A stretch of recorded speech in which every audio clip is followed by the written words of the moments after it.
Hey guys, this is Tage here. I'm gonna use my real name. This is my private Facebook page. This guy's name is Milo Yiannopoulos. He's the tech editor at Breitbart, a news source that maybe a few of you have heard of. He's been doing a college tour across the United States called the Dangerous Faggot Tour.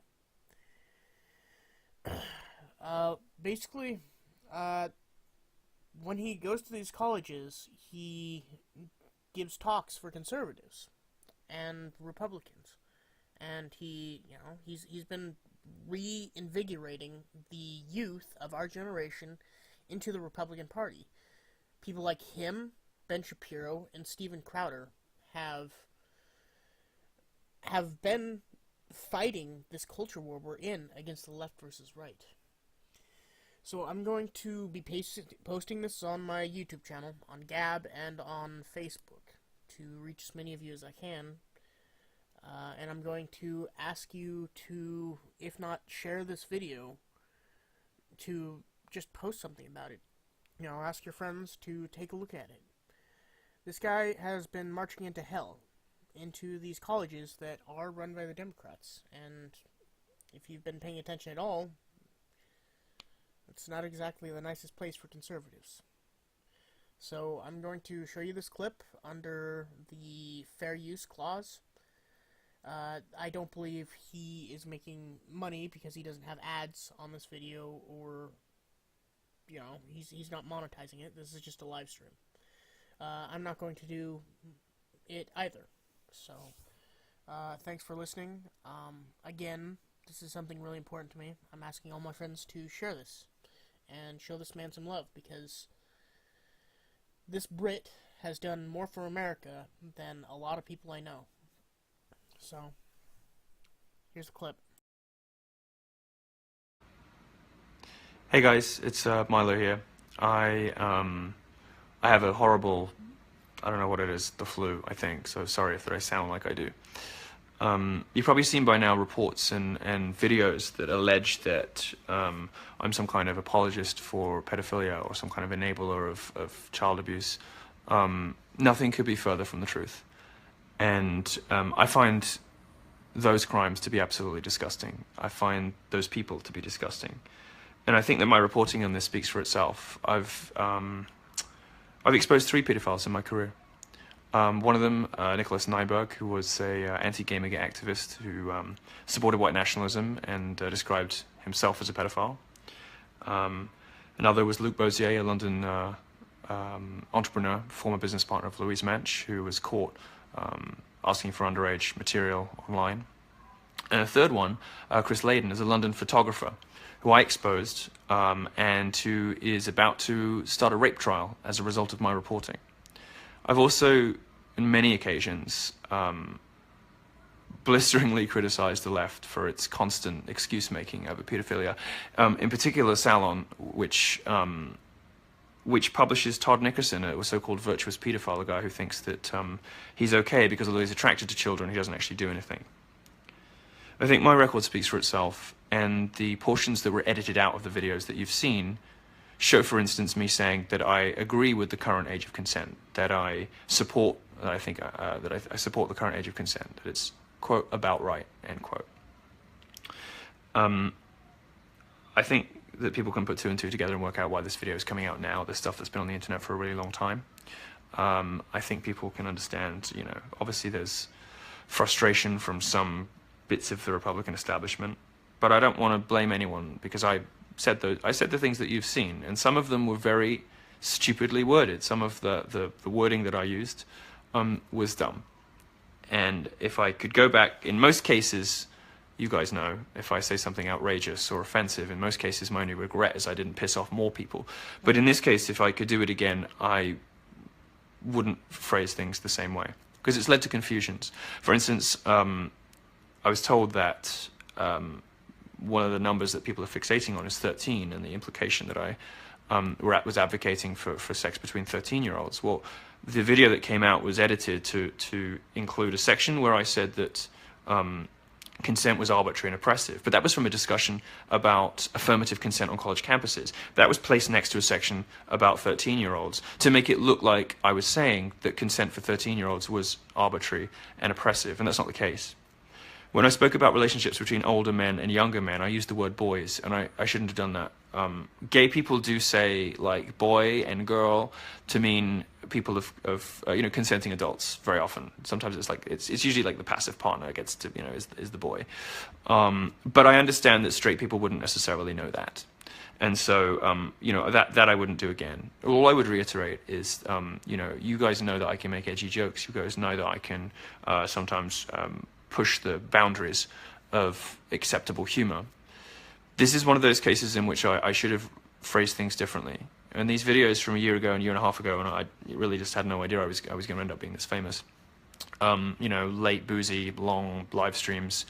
I phrased things poorly, and I enabled my detractors and critics to assemble material that looked very damning, but which does not reflect my opinions. So for that, I'm sorry, because I know that a lot of you are out there defending me and wondering how to do that, because the material does look so unpleasant and distasteful. Another thing that looks unpleasant and distasteful about it is the tone in which I'm talking. I would just say this. This is something of which I was a victim. It's something that I lived through. It's something that happened to me. It didn't ruin my life. And the reason it didn't ruin my life is I had laughter and I had humor, and I was able to turn it into a joke, and I was able to brush it off and make jokes, make what are obviously jokes, like getting head from a priest kind of jokes.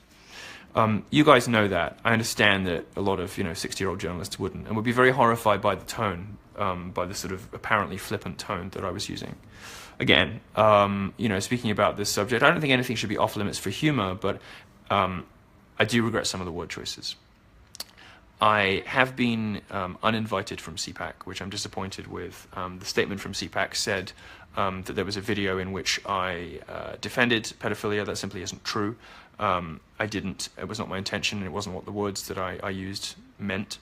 What I did do, and I stand by, because it's perfectly true, is say that in many, sorry, I have really bad flu, is say that in many gay relationships, well, for many young gay men, the first relationship they really have, the first long relationship they have, is with an older guy who perhaps takes care of them financially, takes care of them emotionally, and very often that can be a release, it can be an escape from an abusive or a uncaring or a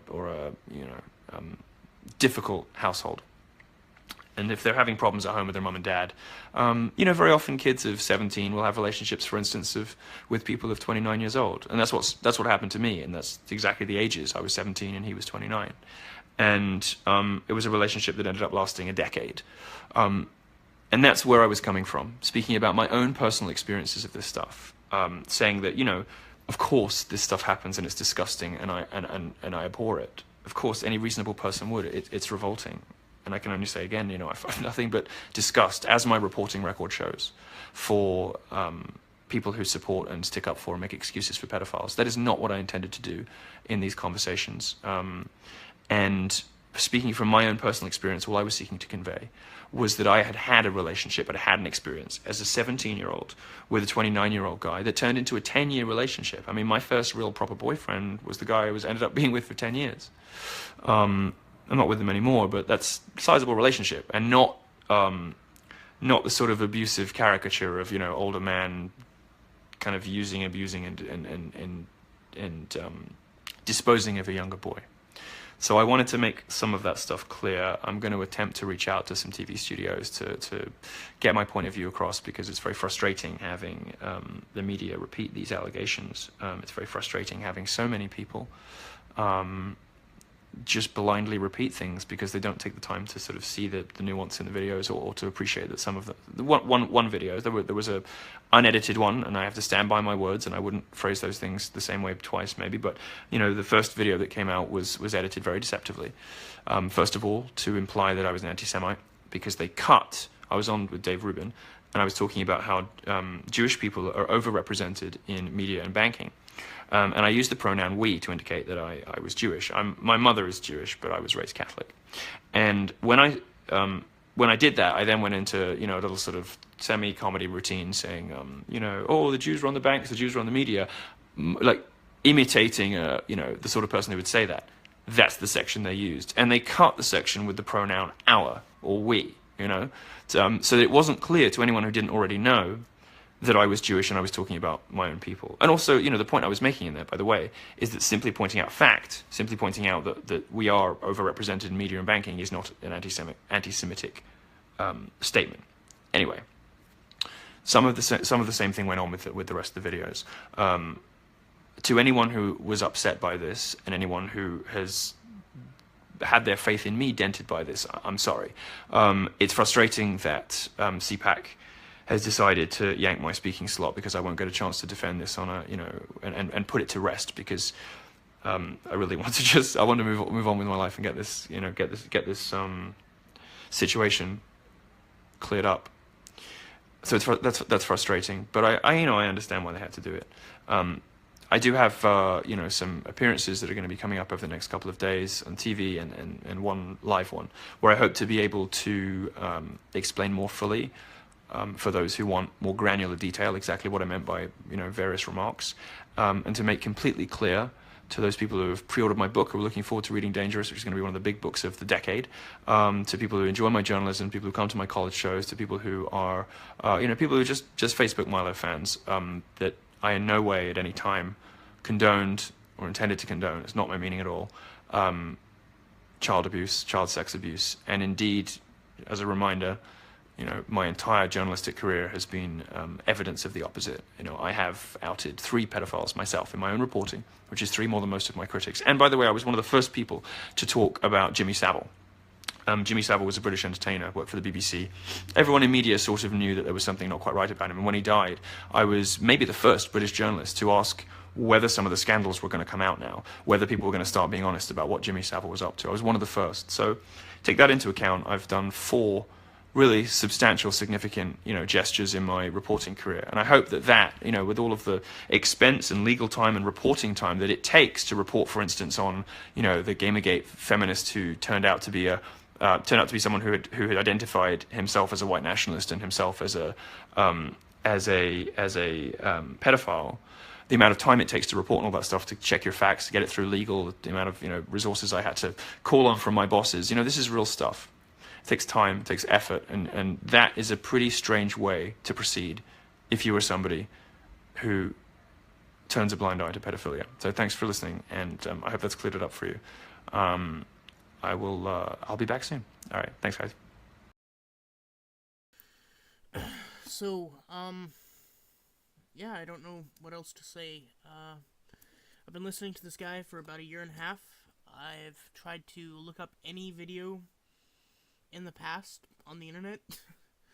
I can say I have a fairly comprehensive idea of his beliefs and his views.